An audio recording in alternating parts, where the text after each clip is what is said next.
Hi mga beshies, ito, magputol na naman tayo ng mga grass sa ating front garden kasi medyo mahaba na sila.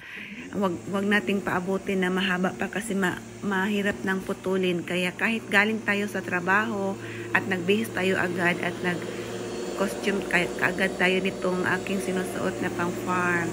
So ito medyo malamig kaya nag-jacket ako. Salamat naman sa panahon kasi dry siya at medyo makulimlim. Kahit medyo makulimlim, kaya lang dry naman siya kaya perfect para magputol ng grass kasi hindi siya mainit. Walang sun. So iyan daw ang proper na pagputol ng grass, sabi ni Dion sa akin. Back and forth, straight. So yan, sinunod ko naman yung instruction niya sa akin para naman ma-happy siya. Hindi, yan talaga ang proper talaga. Kasi kalat ako na magputol. Kahit saan-saan ko lang feel. Pero yan ang karamihan na nagputol dito. Oo, yan, tingnan mo. Ganyan ako mag-cut kahit saan-saan lang. Basta saan ko feel pumunta. Kaya ganon. Ayaw ni Dion. Kaya ayun.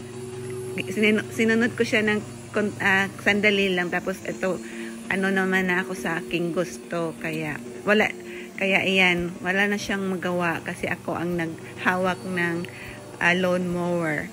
Kaya ayan, malapit na tayong matapos. Medyo din pag magputol ng grass. Noon siya ang tagaputol, ngayon ako na.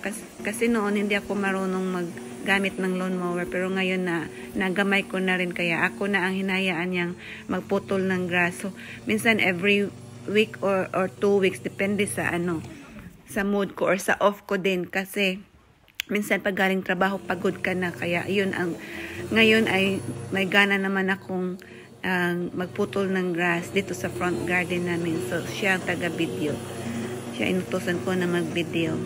Iyan ang natin dyan. Malapit na rin tayong matapos. Medyo mag-take din siya ng mga 30 minutes siguro na magputol dyan sa front garden. Buti na lang, ganyan lang kaliit yung front garden namin. Yung iba talaga is ang lawak ng front garden nila. Kaya yung ginamit nila is meron silang robot. Yung sa kapitbahay namin meron silang robot na taga-putol ng grass. Pero hindi ako satisfied sa putol ng robot. Mas maganda pa rin talaga na ikaw talaga ang ang hirap magputol. Ang hirap nitong yung electric kasi to, hindi electric kasi tong namin lawn mower, kaya hawak-hawak ko tong yung wire niya. Kaya ayan, tapos na tayong magputol. Maganda na yung maiksi na yung mga grass. Medyo dilaw lang siya kasi hindi ko nalagyan ng fertilizer. Mas marami pa yung moss dito. Kaya yan yung mga yellow kaysa sa grass talaga na green. Kaya yan ang resulta. Napagod na rin ako sa ng lagay ng fertilizer kasi pag bumabalik din yung mga moss at saka weeds, kaya hayaan ko na lang maging ganyan. Ayan, tapos na tayo. So, i-empty na natin yan. Yung grass natin, itapon na natin sa may tapunan namin, dyan sa gilid lang. So, dito, yan, ito yung mga damo.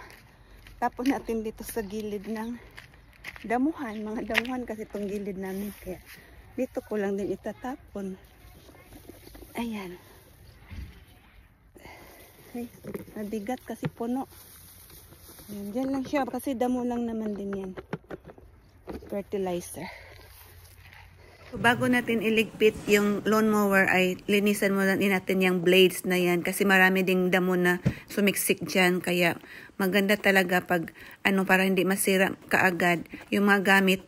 Bago iligpit at after gamitin, talagang linisan mo. Minsan ba nga nilalagyan pa yan ni Dion ng oil yung blade na yan.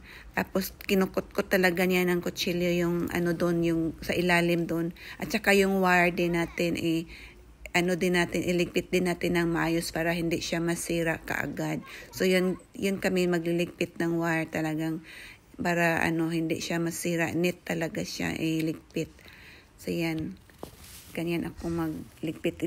Ginagaya ko lang yung ginawa ni Dion noon at saka ganon din naman sinabi niya sa akin. Kaya sundin natin ang utos. Ganyan. So ready to ligpit na ang ating lawn mower until next gamit na naman.